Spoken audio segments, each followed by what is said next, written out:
with Holdan, and this is Chris. We are talking about some cool gear today.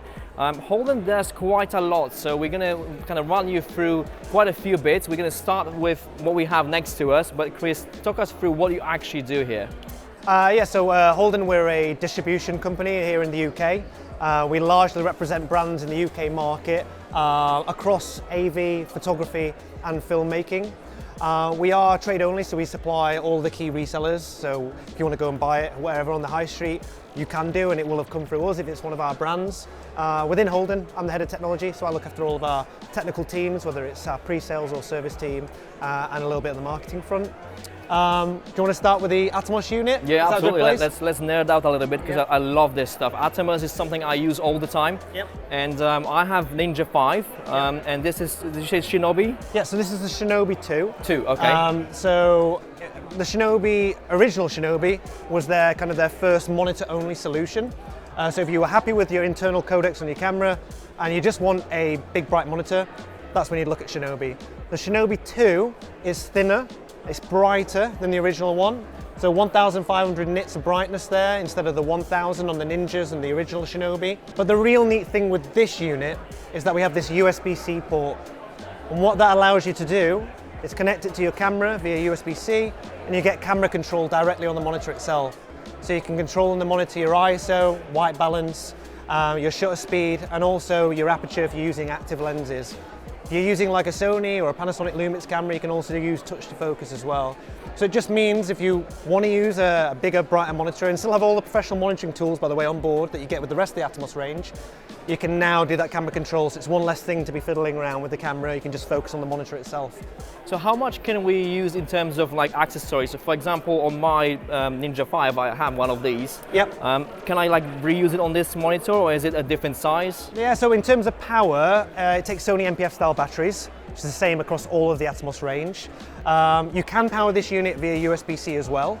It's worth noting, if you are using an NPF battery on this and you connect it via USB-C to your camera, you can also trickle charge your camera's battery as well. So utilize that bigger NPF to get longer battery life out your camera. But as you can see here, we're using a battery eliminator. It's the same one that you would get with your Ninja, and we're powering it from DTAP. So yes, you can still use the battery eliminator accessories. The other accessories for the likes of the Ninja, i.e. the Connect module or the XCast, that only works with Ninja. So this is really the max you can really add to it. Okay, so since it's a new device, can you just run us through the ports really quick? So I see the USB 3, this is HDMI, is it mini or is it full size? No, it's a full-size HDMI input, so there's no output. If you want HDMI in and out, that's when you need to look at the Shinobi 7, which is the 7-inch version, which is bigger, or you look at going over to the Ninja, where you'll get HDMI in and out, but you also have the ability of adding SDI as well. Okay, and I see a SD card port. Yep. Can it actually record onto SD card? No, so the SD card is for recording your for loading in LUTs. Okay. So if you're shooting in some form of log profile, you know already the sort of look that you're going to apply in post. You can load that in, you can load up to 8 on the SD card, and then when you're shooting, you can overlay that, so you got a good idea when you're on set what that shot's going to look like when you get into post and go finish. This is also used for firmware updates as well. So this rig here is not just the Atomos device or the Shinobi. Yep. You also have, what is it, a Konrad Blue rig.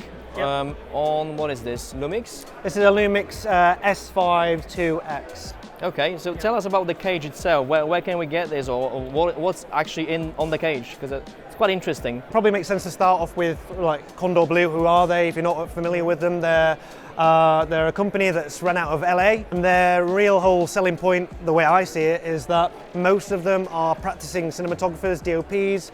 So they've got quite a nice story, really. Their products are made by filmmakers for filmmakers.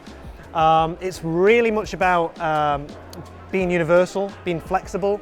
So the handles that you see here can mount to this camera cage, or they can mount to the rest of the camera cages that are on offer by Konrad Blue. The only bit that is bespoke is the camera cage itself. The rest you can really customize as much as you want to, or as little as you want to.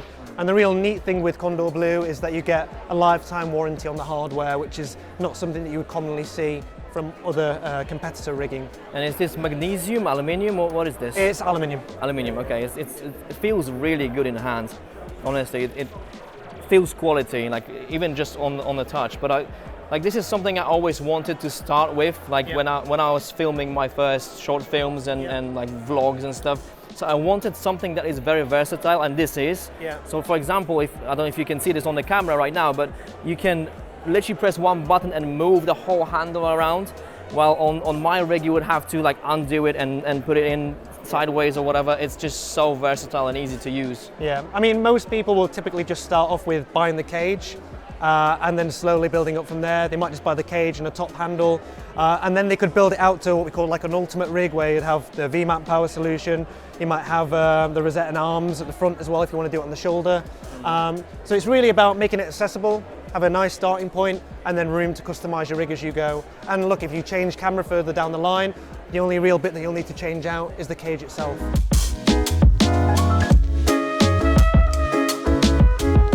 Right, so this is fairly new. I've only seen this on ads and on the Atomos website. What is this called and what is it for? Okay, so this is Atomos Ninja Phone, and it takes a lot of the pedigree that you see on the likes of Shinobi and Ninja in terms of the professional monitoring tools. But of course, as the name would suggest, it largely revolves around capitalizing on the really high quality screens that you now get on the likes of the iPhone 15, 16 Pro Max and Pros. And ultimately what it will allow you to do is, yes, you can use your screen to monitor, but because your phone has cellular built into it, you can live stream directly from the camera rig itself. We can also do camera to cloud as well, so if you want to work quickly with an editor elsewhere in the world, we can upload our proxies straight from this, no added bits of kit needed to be able to do that. Because we're running on a phone, if you want to stream into the likes of Instagram or TikTok live, which more often than not it's locked down to being a phone only that can feed into that as a live stream, this is the way that you can use a high quality camera and feed live straight into TikTok and Insta and co. If we tilt this on its side, it will actually detect that it's in portrait mode. So if we want to do 9:16 instead of 16:9 onto TikTok or whatnot, you can do that. So this product's really about connectivity, speed, getting your content live out in the field wherever you are. And if you've already got an iPhone, you know, it's one less thing for you to have to bring along onto a shoot. Okay, so what do we have on it? Because as you said, it turns your phone into a monitor. Does it actually film on the device? Yeah, you can do, yeah. So you can actually record in ProRes on board on your phone. Obviously Apple own ProRes, so that's why it's there. We've got H.265 as well, and we can record in up to 4K. On the unit itself, the actual Ninja Phone, which is the back unit, you have a HDMI in, so we're taking the HDMI out from the camera, and then USB-C out from here into your phone. And what's going on inside this unit is some processing to really offer that in low latency, because there's no point in doing all of this if there's a considerable amount of lag on screen, right? Absolutely. Especially if you want to be filming yourself. We're taking Sony NPF style batteries, much in the same way as the Shinobi and the Ninjas do. And this will actually trickle charge your iPhone as well. Oh, that's cool. Okay, so it won't die on its own. That's perfect. Brilliant. So who is it for? I think it's really for those creators that value getting content out quick on social, but at the same time want to add as much production value as they can do, so i.e. using hybrid mirrorless cameras, maybe to get that shallow depth of field look, etc. Maybe those that are selling online on socials, or maybe event work as well, right, where you want to get that content out to the audience whilst you're running and gunning, and you don't want to have to rely on Wi-Fi to do that. You want to rely on your 4G, your 5G connection on your phone. That's cool, so it's for us, basically. Yeah, basically, yeah. Awesome. If you want to find out any more information on the products that we discussed in this video, then you can check out our website, holdan.co.uk, see all the descriptions, all the specs, the prices, and also where you can go and buy them.